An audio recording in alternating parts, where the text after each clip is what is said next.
I used to think the worst thing that could happen was losing my father. Turns out watching the last thing he ever gave me get stolen by a smug HOA president in a visor and fake badge might be right up there. And the moment she smiled across the street like she'd won, that was when she triggered the wrong kind of war. Let me back up. My name's Dean Grayson. Quiet guy, former federal agent, lives in a quiet cul-de-sac in Briar Glen, where the lawns are sharp, the fence is white, and the HOA, well, turns out they run deeper than just yard signs and leaf blower complaints. It was 6:12 a.m. when I noticed the Porsche was gone. Not towed, not scratched, just gone. My wife, Eliza, stepped out in her robe, eyes locked on the empty driveway. "Did Owen borrow it?" she asked. I didn't answer. I already knew. There was no broken glass, no oil trail, just a perfect silence, like the car had been erased. I went straight to the basement, fired up my old surveillance rig.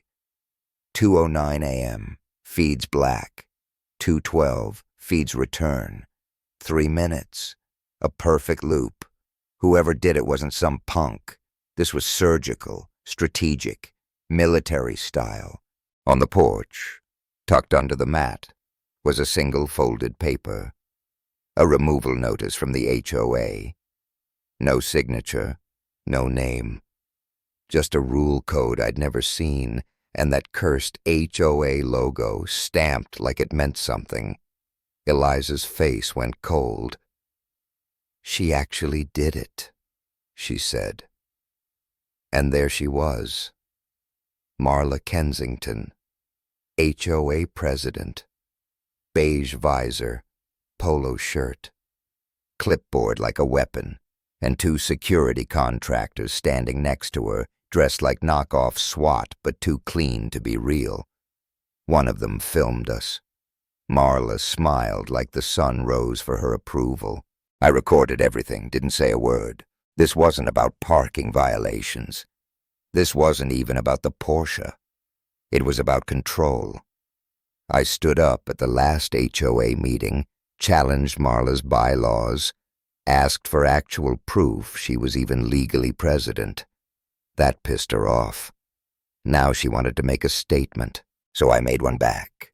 I went deep, accessed the HOA's internal server using a back door from the last public hearing. Found out her enforcement team was a defunct Nevada security company, expired license, fake authority. And that clause she cited about vehicle obstruction, lifted from a 1998 newsletter, never codified, never filed with the county, just HOA fan fiction with bold fonts. That's when I found the real gold. Fines, citations, vendor payments, all routed through a landscaping firm run by her cousin. Same last name, same P.O. box. Marla wasn't protecting the neighborhood. She was milking it. By midnight, I had a dossier 47 pages thick. Eliza brought me coffee, glanced at the screen, and said, "This isn't about the car anymore, is it?" I shook my head. It never was. Then I printed 34 copies, one for every mailbox on the block. Walked the neighborhood like a ghost with a grudge, hoodie up, one folded truth at a time. Next morning, firestorm. Facebook groups lit up. Group chats exploded. Neighbors who'd been quiet started talking. Marla panicked, called an emergency HOA meeting, dragged a folding chair outside the clubhouse like she was running for office. But her voice cracked. Her hands trembled. And when she tried to spin it as community beautification, I dropped the hammer. Video from the fake Porsche sale. Audio from her saying, "I'm the president. It's legal if I say it is." Neighbors gasped. One even shouted, "You sold it?" She denied. I stood. Name's Dean Grayson, homeowner, also federal agent. Dead silence. I played the tape.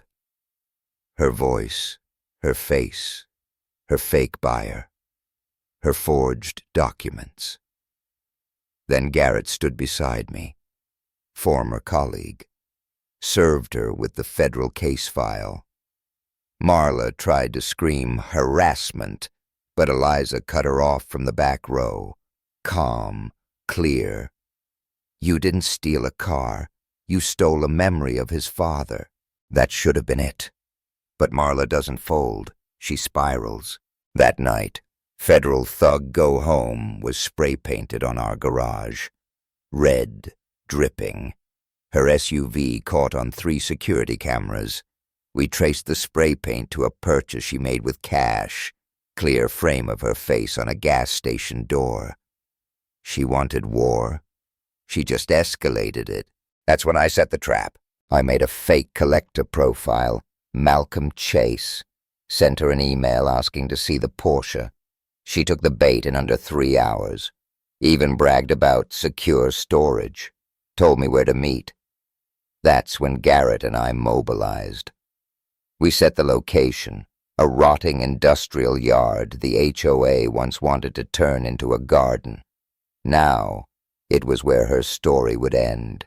Marla showed up in heels, black blazer, folder of fake ownership docs. She smiled like she'd won. Then Miles, Garrett's intern, played the buyer. Nervous, naive, just curious enough to coax a confession. And she gave it. It's legal if I say it is. That line again. Like a curse she couldn't stop repeating. I stepped out from the shadows, badge in hand. Wrong answer. We aired the tape at the next HOA meeting. This time, live-streamed. Marla tried to regain control, tried to flip the narrative, but then Eliza, walked in and dropped the second bomb. She posted everything. Audio, paper trail, shell companies, footage. The forum exploded.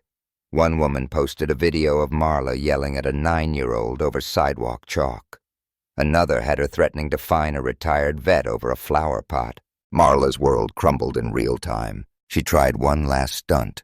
Showed up to our house with a cease and desist letter she probably drafted off Google. Said we were slandering her.